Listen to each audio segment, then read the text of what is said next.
오늘은 아주 중요한 이야기를 나눠볼까 합니다. 바로 우리 모두가 관심을 가져야 할 치매 예방에 대한 이야기입니다. 여러분 주변에도 치매로 고통받는 가족이나 이웃이 계신가요? 아니면 혹시 본인이 가끔 건망증이 심해져서 나도 치매가 아닐까 걱정하신 적 있으신가요? 우리나라가 고령화 사회로 빠르게 진입하면서 치매는 더 이상 남의 이야기가 아닌 우리 모두의 문제가 되었습니다. 통계에 따르면 우리나라는 2026년에는 초고령 사회로 진입한다고 합니다. 65세 이상 노인 인구가 전체의 20%를 넘게 된다는 이야기죠. 그리고 현재 65세 이상 노인의 약 10%가 치매를 앓고 있어 그 수가 80만 명에 이른다고 합니다. 무서운 통계지만 너무 걱정하지 마세요. 최근 연구에 따르면 치매는 운명이 아니라 예방이 가능한 질병이라고 합니다. 세계보건기구 WHO도 치매 환자의 약 13은 생활습관 개선만으로도 예방 가능하다고 발표했어요. 단순히 나이가 들어서 생기는 것이 아니라 우리가 어떻게 살아가느냐에 따라 달라질 수 있다는 거죠. 오늘은 과학적으로 검증된 치매 예방 10가지 방법을 알려드리려고 해요. 이 방법들은 제가 그냥 말씀드리는 것이 아니라 실제 의학 연구와 사례를 바탕으로 한 것입니다. 제 부모님도 이 방법들을 실천하며 건강하게 80대를 보내고 계신데 그 경험도 함께 나누고 싶습니다. 그럼 함께 시작해 볼까요? 치매 예방의 길. 오늘 여러분과 함께 첫걸음을 내딛겠습니다. 1점. 규칙적인 운동하기. 첫 번째는 규칙적인 운동입니다. 운동은 단순히 몸을 건강하게 하는 것뿐 아니라 뇌 건강에도 아주 중요한 역할을 해요.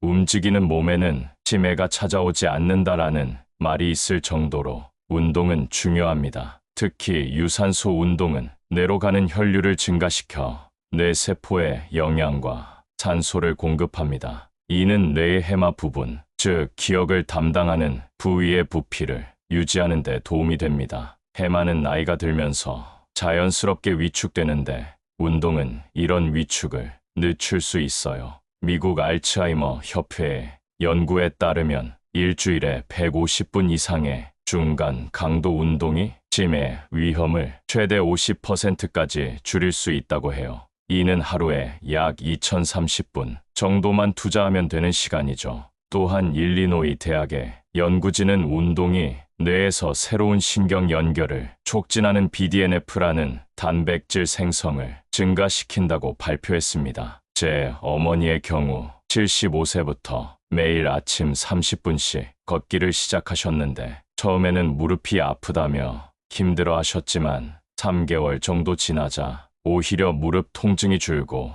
기분도 좋아지셨어요. 그리고 1년 후 인지 검사에서 같은 연령대보다 훨씬 좋은 결과를 보이셨어요. 특히 주의력과 기억력 부분에서 두드러진 향상이 있었습니다. 어머니는 이제 걷기에 더해 가벼운 아령 운동도 시작하셨는데 근력 운동도 인지 기능 향상에 도움이 된다고 합니다. 여러분도 매일 30분씩 걷기, 수영, 자전거 타기와 같은 가벼운 운동부터 시작해보세요. 처음부터 무리하지 마시고 5분, 10분부터 시작해 점차 늘려가는 것이 좋습니다. 나이가 많다고 운동을 못하는 건 아니에요. 100세에 마라톤을 완주한 파우스타 모라도 할머니의 사례도 있잖아요. 지금 계신 자리에서 팔다리를 쭉 펴보세요. 이것도 좋은 운동의 시작입니다. 만약 관절이 안 좋으시다면 수중 운동이나 앉아서 하는 스트레칭도 좋은 선택이 될 수 있습니다. 무엇보다 꾸준함이 중요해요. 일주일에 한 번 격렬한 운동보다 매일 조금씩 하는 가벼운 운동이 더 효과적입니다. 운동은 몸의 활력뿐 아니라 기분 전환에도 도움이 되어 우울증 예방에도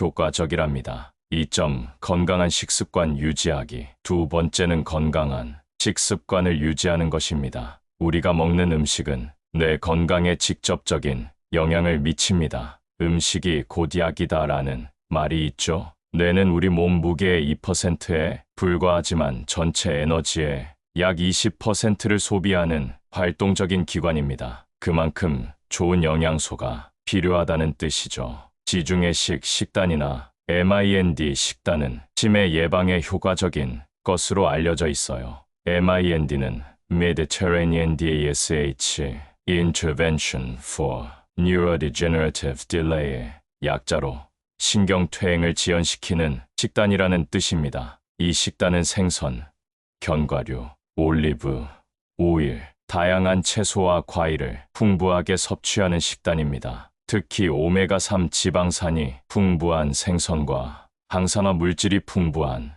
블루베리, 딸기 같은 베리류 과일은 내 건강에 좋습니다. 연어, 고등어, 청어 같은 등 푸른 생선은 주 2회 정도 섭취하는 것이 권장됩니다. 호두, 아몬드 같은 견과류는 좋은 지방과 비타민 E가 풍부해 간식으로 아주 좋은 선택입니다. 반면 포화지방, 트랜스지방, 정제된 설탕이 많은 가공식품은 내 건강에 좋지 않아요. 튀김, 과자, 케이크 같은 음식은 염증을 유발하고 뇌, 인슐린 저항성을 높일 수 있어요. 2015년 MIND 식단 연구에서는 이 식단을 충실히 따른 그룹이 알츠하이머 발병 위험이 최대 53% 감소했다고 해요. 심지어 완벽하게 따르지 않고 중간 정도만 실천해도 35%의 위험 감소 효과가 있었습니다. 우리 전통 식단인 된장,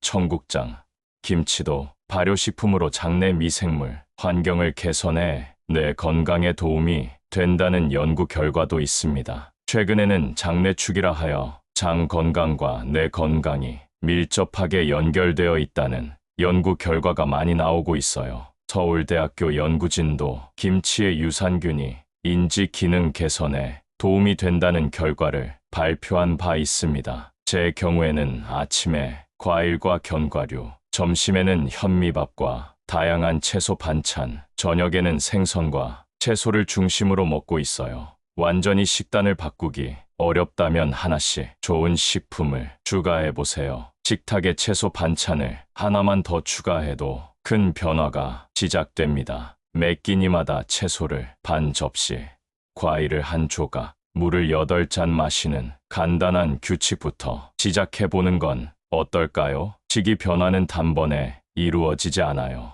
조금씩 건강한 선택을 늘려가는 것이 중요합니다. 3점 적절한 수면 취하기. 세 번째는 적절한 수면을 취하는 것입니다. 우리 뇌는 수면 중에 독소를 제거하고 기억을 정리하는 중요한 작업을 합니다. 쉽게 말해 잠을 자는 동안 뇌가 대청소를 한다고 생각하시면 됩니다. 수면 중에는 글림프 시스템이라는 뇌의 정화 시스템이 활성화되어 베타 아밀로이드 같은 독성 단백질을 제거합니다. 이 베타 아밀로이드는 알츠하이머병의 주요 원인 중 하나로 알려져 있어요. 수면 부족은 단기적으로는 집중력 저하를 가져오고 장기적으로는 치매 위험을 높인다는 연구 결과가 있어요. 캘리포니아 대학의 연구에 따르면 밤에 6시간 미만으로 수면을 취하는 사람들은 치매 위험이 30% 증가했다고 합니다. 또한 수면의 질도 매우 중요합니다. 깊은 수면 단계에서 뇌의 청소 작업이 가장 활발하게 일어나기 때문이죠. 하지만 너무 많은 수면도 문제가 될 수 있어요. 9시간 이상 장시간 수면을 취하는 것도 인지 기능에 부정적인 영향을 미칠 수 있습니다. 보통 성인은 78시간의 수면이 적당합니다. 노년기에는 수면 패턴이 변화하여 깊은 수면이 줄어들고 밤에 자주 깨는 경우가 많습니다. 그래서 밤에 잠이 안 오시면 낮에 2030분 정도의 짧은 낮잠도 도움이 됩니다. 하버드 의대 연구에 따르면 적절한 낮잠은 기억력과 학습 능력을 향상시킨다고 합니다. 하지만 너무 긴 낮잠은 밤 수면을 방해할 수 있으니 주의하세요. 또한 오후 3시 이후에 낮잠은 밤 수면에 영향을 줄 수 있어 피하는 것이 좋습니다. 좋은 수면을 위한 팁을 몇 가지 알려드릴게요. 첫째, 규칙적인 취침과 기상 시간을 유지하세요. 주말에도 평일과 비슷한 시간에 자고 일어나는 것이 수면 리듬을 안정화시킵니다. 둘째, 잠자리에 들기 전 카페인과 알코올 섭취를 피하세요. 커피는 물론 녹차, 초콜릿에도 카페인이 들어있어요. 셋째, 침실은 어둡고 조용하게 유지하세요. 필요하다면 귀마개나 수면 안대를 사용해보세요. 넷째, 취침 전 스마트폰이나 TV 같은 전자기기 사용을 자제하세요. 블루라이트는 수면 호르몬인 멜라토닌 분비를 억제합니다. 다섯째, 따뜻한 목욕이나 가벼운 스트레칭이 수면의 질을 높일 수 있습니다. 제 아버지는 불면증으로 고생하셨는데 취침 전 따뜻한 우유를 마시고 10분간 심호흡을 하는 습관을 들이신 후 많이 개선되셨어요. 수면은 우리가 무의식적으로 하는 활동이지만 의식적인 관리가 필요한 부분입니다. 오늘부터 여러분의 수면 습관을 한번 점검해 보시는 건 어떨까요? 4점 사회적 관계 유지하기.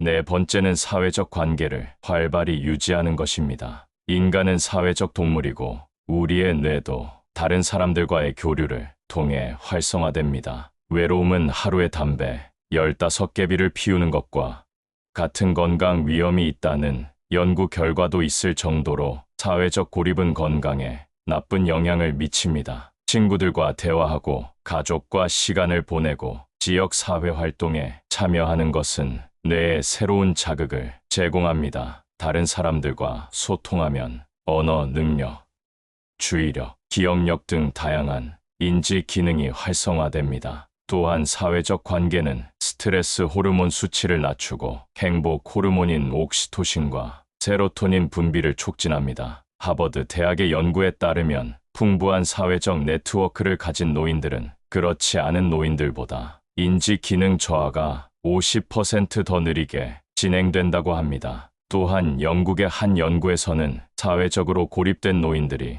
그렇지 않은 노인들보다 치매 발병 위험이 64% 높다는 결과가 나오기도 했습니다. 서울의 한 복지관에서는 노인들의 사회적 활동을 위한 다양한 프로그램을 운영하고 있는데 합창단, 댄스 수업, 요리 교실 등 다양한 집단 활동을 통해 서로 교류하게 하고 있습니다. 이 프로그램에 참여한 어르신들은 참여하지 않은 분들보다 우울증 감소와 인지 기능 향상 효과가 나타났다고 합니다. 제 이웃 김 할머니는 몇 년 전 배우자를 잃고 우울증을 앓으셨는데 복지관 합창단에 가입한 후 완전히 다른 분이 되셨어요. 매주 연습을 위해 외출하고 공연을 준비하면서 활력을 되찾으셨고 기억력도 좋아지셨다고 합니다. 혼자 계시는 분들은 지역 노인복지관이나 경로당 같은 곳에서 시작해보세요. 요즘은 다양한 동호회나 온라인 커뮤니티도 있으니 자신의 취미나 관심사에 맞는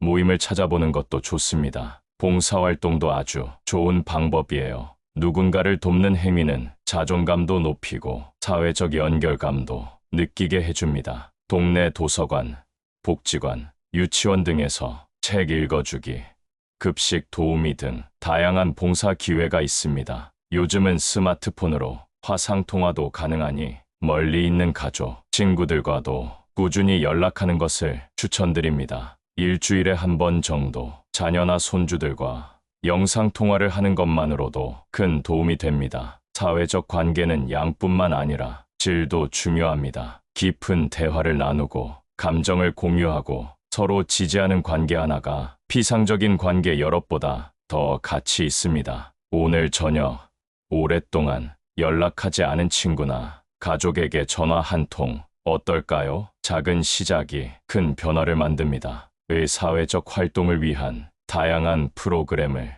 운영하고 있는데 참여자들의 우울증 감소와 인지 기능 향상 효과가 나타났다고 합니다. 혼자 계시는 분들은 지역 노인복지관이나 경로당 같은 곳에서 시작해보세요. 요즘은 스마트폰으로 화상통화도 가능하니 멀리 있는 가족, 친구들과도 꾸준히 연락하는 것을 추천드립니다. 5점 지속적인 두뇌 활동하기. 5번째는 지속적으로 두뇌를 활용하는 것입니다. 사용하지 않으면 잃게 된다는 말이 뇌에도 적용됩니다. 책 읽기, 퍼즐 풀기, 악기 배우기, 새로운 언어 학습 등 뇌에 자극을 주는 활동은 인지 예비력을 키우는 데 도움이 됩니다. 인지 예비력이란 뇌가 손상을 입더라도 그 기능을 유지할 수 있는 능력을 말합니다. 프랑스 보르도 대학의 21년간의 연구에 따르면 지속적으로 두뇌 활동을 한 노인들은 알츠하이머 발병 위험이 46% 감소했다고 합니다. 제 아버지는 은퇴 후 바둑을 배우기 시작했는데 이는 전략적 사고와 집중력을 요구하는 활동으로 인지 기능 유지에 큰 도움이 되었습니다. 여러분도 관심 있는 새로운 취미나 배움을 시작해 보세요. 나이는 단지 숫자일 뿐 배움에는 끝이 없습니다. 6점. 스트레스 관리하기. 6번째는 스트레스 관리입니다. 만성적인 스트레스는 뇌의 해마 부분을 손상시켜 기억력에 부정적인 영향을 미칩니다. 코르티솔이라는 스트레스 호르몬이 과도하게 분비되면 뇌세포가 손상될 수 있어요. 명상, 요가, 심호흡, 취미 활동 등 자신만의 스트레스 해소법을 찾는 것이 중요합니다. 일본의 한 연구에서는 정기적으로 명상을 한 노인들이 8주 후 기억력과 집중력이 향상되었다는 결과가 나왔습니다. 여러분도 하루에 10분씩 조용히 앉아서 깊은 호흡을 하는 간단한 명상부터 시작해보세요. 마음이 편안해지면 뇌도 휴식을 취하게 됩니다. 7점. 만성 질환 관리하기. 7번째는 만성 질환을 잘 관리하는 것입니다. 고혈압, 당뇨병, 고지혈증과 같은 만성 질환은 치매 위험을 높일 수 있습니다. 이러한 질환은 뇌로 가는 혈관을 손상시키고 뇌세포의 건강에 악영향을 미칩니다. 런던 대학교의 연구에 따르면 중년에 고혈압이 있는 사람들은 노년의 치매 발병 위험이 60% 증가한다고 합니다. 정기적인 건강 검진과 의사의 처방에 따른 약물 복용, 생활습관 개선이 필요합니다. 저도 10년 전 고혈압 진단을 받았지만 꾸준한 운동과 식이 조절, 정기적인 약 복용으로 잘 관리하고 있습니다. 여러분의 건강 상태를 잘 알고 정기적으로 병원을 방문하는 것이 중요합니다. 8. 금연과 절주하기. 8번째는 금연과 절주입니다. 담배의 니코틴은 뇌 혈관을 수축시키고 뇌로 가는 산소와 영양 공급을 방해합니다. 과도한 알코올 섭취는 뇌 세포를 직접적으로 손상시킬 수 있습니다. 영국 옥스퍼드 대학의 연구에 따르면 흡연자는 비흡연자보다 치매 위험이 50% 높고 과도한 음주자는 70% 더 높다고 합니다. 늦은 나이에 금연해도 뇌 건강에 긍정적인 영향을 미칠 수 있으니 절대 포기하지 마세요. 알코올은 완전히 끊기 어렵다면 적정량을 지키는 것이 중요합니다. 노인의 경우 하루 한 잔 이하로 제한하는 것이 좋습니다. 9. 두부 손상 예방하기. 9번째는 두부 손상을 예방하는 것입니다. 머리 부상은 치매 위험을 크게 증가시킬 수 있습니다. 특히 노인들은 균형 감각이 떨어져 낙상 위험이 높습니다. 집 안의 장애물 제거, 미끄럼 방지 매트 설치, 적절한 조명 확보, 손잡이 설치 등 안전한 환경을 만드는 것이 중요합니다. 미국 질병통제예방센터에 따르면 노인의 낙상으로 인한 뇌 손상은 치매 위험을 20배 증가시킨다고 합니다. 저희 어머니도 한번 화장실에서 넘어지셔서 경미한 뇌진탕을 겪으셨는데 그 후 집 안 환경을 안전하게 개조했습니다. 여러분도 집 안을 한번 둘러보시고 위험 요소를 제거해 보세요. 집, 정기적인 인지 검사 받기. 마지막으로 정기적인 인지 검사를 받는 것입니다. 치매는 초기에 발견할수록 진행을 늦출 수 있는 가능성이 높아집니다. 60세 이상이라면 12년에 한 번씩 인지 기능 검사를 받는 것이 좋습니다. 간단한 MMSE 같은 선별 검사부터 필요하다면 더 정밀한 검사까지 정기적인 체크업은 치매 조기 발견의 핵심입니다. 국내 한 연구에 따르면 치매를 2년 일찍 발견하면 환자의 삶의 질과 가족의 부담이 크게 개선된다고 합니다. 요즘은 많은 보건소와 치매 안심센터에서 무료로 검사를 받을 수 있으니 적극적으로 활용하시길 바랍니다. 지금까지 치매 예방을 위한 10가지 방법을 알아봤습니다. 이 모든 방법들이 한 번에 실천하기는 어려울 수 있습니다. 하지만 오늘부터 한 가지씩 시작해 보세요. 작은 변화가 모여 큰 차이를 만듭니다. 치매는 두려운 질병이지만 예방은 우리 손에 달려 있습니다. 내일의 건강한 나를 위해 오늘 한 걸음 내딛어 봅시다. 혹시 주변에 치매가 걱정되는 분이 계신가요? 영상을 꼭 공유해 주세요. 여러분의 작은 배려가 그분의 인생을 바꿉니다. 그리고 더 많은 건강 정보와 행복한 노후 생활을 위한 꿀팁들을 원하신다면 저희 노후지의 채널을 구독해 주세요. 이 영상이 도움이 되셨다면 좋아요 버튼도 눌러주세요. 또 댓글로 여러분의 생각과 경험도 나눠주시면 좋겠습니다. 건강한 뇌 행복한 노후를 응원합니다. 다음 영상에서 또 만나요. 감사합니다.